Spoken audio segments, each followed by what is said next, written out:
வணக்கம் மக்களே, வணக்கம். சற்று முன் கிடைத்திருக்கக்கூடிய ஒரு முக்கியமான தகவல் ஒன்றை பார்க்க போகிறோம். சற்று முன்பு திமுகவின் முக்கிய அமைச்சரை அதிரடியாக அமலாக்கத்துறை கைது செஞ்சுருக்காங்க, சிறையில் அடைச்சிருக்காங்க. இது பெரும் பரபரப்பை ஏற்படுத்தியிருக்கு திமுகவின் மத்தியில். யார் இந்த திமுகவின் முக்கியமான அமைச்சர்? பெரும் புள்ளி. அது மட்டும் இல்லாமல் முதல்வர் ஸ்டாலின் இதனால் பேரெதிர்ச்சியில் இருக்கிறார். அப்படிப்பட்ட அமைச்சர் எம்பி பார்த்தீங்கன்னா கைது செய்யப்பட்டிருக்கிறார் என்பதும் உறுதியாக இருக்கிறது.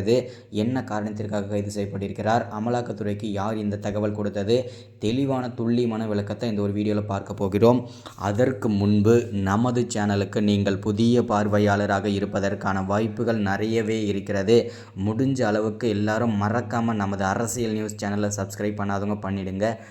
சப்ஸ்கிரைப் பண்ண உடனேயே பக்கத்திலே ஒரு பெல் பட்டன் வரும், அதை கிளிக் பண்ணி ஆல்ன்ற ஆப்ஷனில் போட்டு வச்சுக்கோங்க. தொடர்ந்து நம்ம வீடியோ போட்டோம்னா உங்களுக்கு நோட்டிஃபிகேஷன் வந்துடும். அதை பார்த்து தெரிஞ்சுக்கலாம் இன்றைக்கி என்ன அரசியல் நியூஸ் அப்டேட்டுன்றதை தெளிவாகவும் துல்லியமாகவும் தெரிஞ்சுக்கலாம். மறக்காமல் எல்லாருக்கும் வீடியோவை ஷேர் பண்ணுங்கள், மறக்காமல் வீடியோவை லைக் பண்ணுங்கள், ரொம்ப இம்பார்ட்டன்ட். ஓகே, வாங்க வீடியோக்குள்ளே போகலாம். சற்று முன்பு கிடைத்திருக்கக்கூடிய ஒரு முக்கியமான பரபரப்பான அதிர்ச்சிகரமான சோகமான தகவல்னு கூட சொல்லலாம் திமுகவின் ஆட்சியை பொறுத்த வரைக்கும். ஏன் அப்படின்னு பார்த்தீங்கன்னா, கடந்த ஒரு 2-3 மாதங்களாகவே திமுகவின் பல துறை அமைச்சர்கள் பார்த்திங்கனாக்கா அமலாக்கத்துறையிடம் சிக்கி சின்னாபின்னமாக ஆகிட்டு வந்துட்டுருக்காங்க. அந்த வரிசையில் பார்த்திங்கன்னா யாரெல்லாம் இது வரைக்கும் சிக்கியிருக்காங்க இது வரைக்கும் அப்படின்னு பார்த்தீங்கன்னா, இன்றைக்கி டேட் வரைக்கும் பார்த்திங்கன்னா செந்தில் பாலாஜி புழல் சிறையில் அடைக்கப்பட்டு கிட்டத்தட்ட 200 நாட்கள் மேல் கடந்துட்டார். அவர் தான் முதல்ல அமலாக்கத்துறையிடம் சிக்கினார். அடுத்ததாக ஜெகத் ரட்சகன் சிக்கினார். அடுத்ததாக ஏவவேலு, அடுத்ததாக முன்னாள் அமைச்சரான பொன்முடி, அடுத்ததாக ஒரு வாரத்துக்கு முன்பு அமைச்சராக இருக்கும் துரைமுருகன் சர்ச்சையில் 60,000 கோடி ஊழலில் சிக்கியிருக்காரு. இந்த மாதிரி பார்த்தீங்கன்னா முக்கிய பொறுப்பில் இருக்கும் முக்கிய அமைச்சர்கள் எல்லாமே சிக்கி வந்துட்டுருக்காங்க. அந்த வரிசையில் தற்போது சற்று முன்பு அந்த வரிசையில் திமுகவின் முக்கிய எம்பியான அமைச்சரான ஆர் ராசா அவர்கள் அதிரடியாக அமலாக்கத்துறையிடம் சிக்கியிருக்காரு.